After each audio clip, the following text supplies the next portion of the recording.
Olá, então vamos dar continuidade em projeto de instalações elétricas. Hoje a gente vai falar um pouquinho de métodos de referência.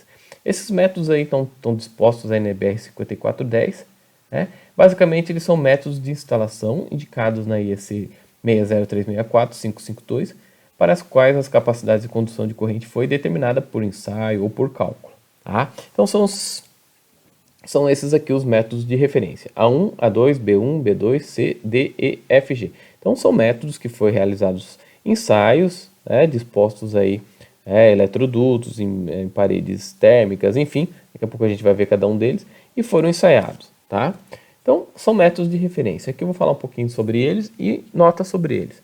Então o método A1 e o A2. Então o A1 são condutores isolados em eletroduto de seção circular, embutido em parede termicamente isolante. O A2, a descrição é similar, só que a diferença, em vez de ser condutor isolado, são cabos multipolares. Então, nesses métodos aí, a parede é formada por uma face externa estanque, isolação térmica e uma face interna em madeira ou material análogo com condutância térmica de no mínimo 10 watts por metro quadrado vezes Kelvin. O eletroduto metálico ou de plástico é fixado junto à face interna, não necessariamente em contato físico com ela.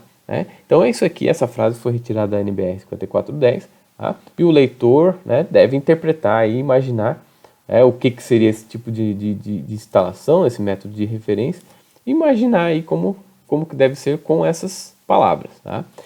O método B1 B2, então B1 é condutores isolados em eletrodutos de seção circular sobre parede de madeira. Então, sobre parede de madeira. O B2, a diferença é que é cabo multipolar. Então, nesses métodos aí, o eletroduto, seja metálico ou de plástico, é montado sobre uma parede de madeira, sendo a distância entre o eletroduto e a superfície da parede inferior a 0,3 vezes o diâmetro do eletroduto. Método de referência C. Cabos unipolares ou cabo multipolar sobre parede de madeira. Então, nesse método, a distância entre o cabo multipolar ou qualquer cabo unipolar e a parede de madeira é inferior a 0,3 vezes o diâmetro do cabo. Método D, cabo multipolar em eletroduto enterrado no solo. Então, nesse método, o cabo é instalado em eletroduto, seja metálico, plástico ou de barro, enterrado em solo com resistividade térmica aí de 2,5 Kelvin metros por watt, a uma profundidade de 70 centímetros. Método E, cabo multipolar ao ar livre, e F, cabos unipolares justapostos, seja na horizontal, na vertical ou em trifólio ao ar livre. Nesses métodos aí, a distância entre o cabo multipolar ou qualquer cabo unipolar e qualquer superfície adjacente é de no mínimo 0,3 vezes o diâmetro externo do cabo para o cabo multipolar ou no mínimo uma vez o diâmetro do cabo para os cabos unipolares. O método de referência G, os cabos unipolares espaçados ao ar livre.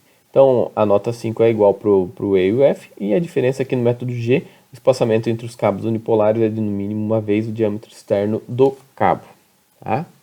Então, uma coisa que eu gostaria de dizer aqui, que se vocês perceberam aqui nos slides, não tem nenhuma fotinho, não tem nenhum exemplo ilustrativo para vocês entenderem. Então, vocês têm que imaginar o que seja através das palavras.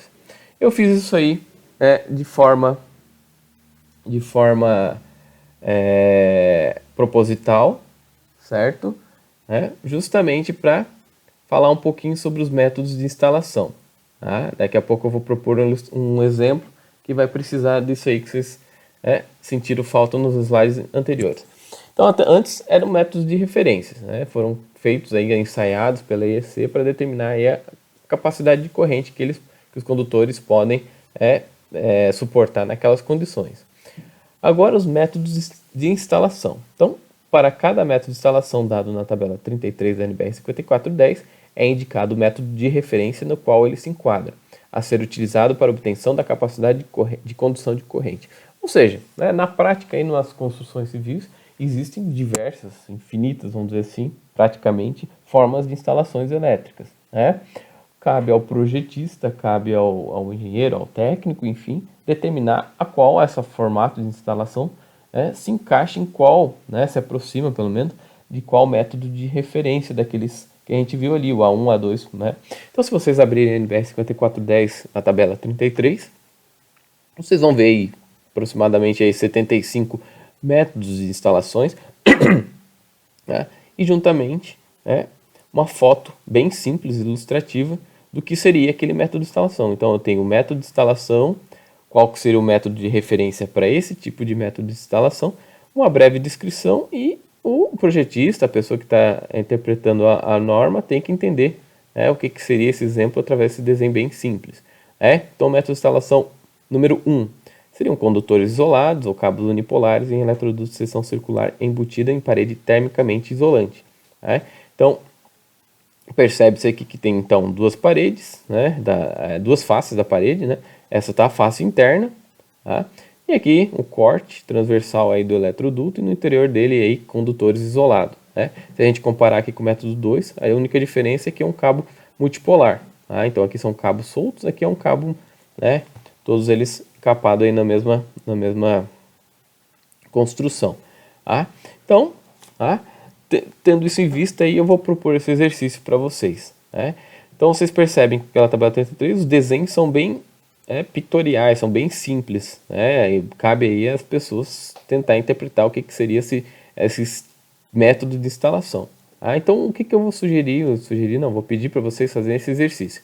Encontrar fotos ilustrativas de métodos de instalação. Então, eu coloquei um exemplo aqui para o método de instalação número 1. Condutores isolados, acabando de pilares, eletrodutos são embutidos em paredes termicamente isolantes. Então eu coloquei uma foto aqui de uma parede drywall.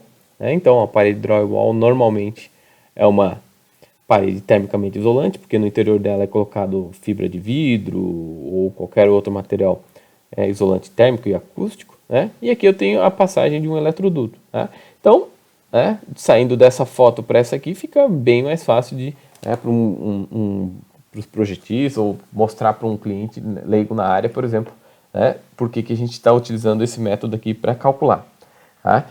Então eu vou disponibilizar esses slides, também vou colocar a lista dos alunos com qual método ilustrativo deve utilizar, E espero que vocês tenham entendido. Qualquer dúvida é só mandar uma mensagem, Obrigado e até a próxima.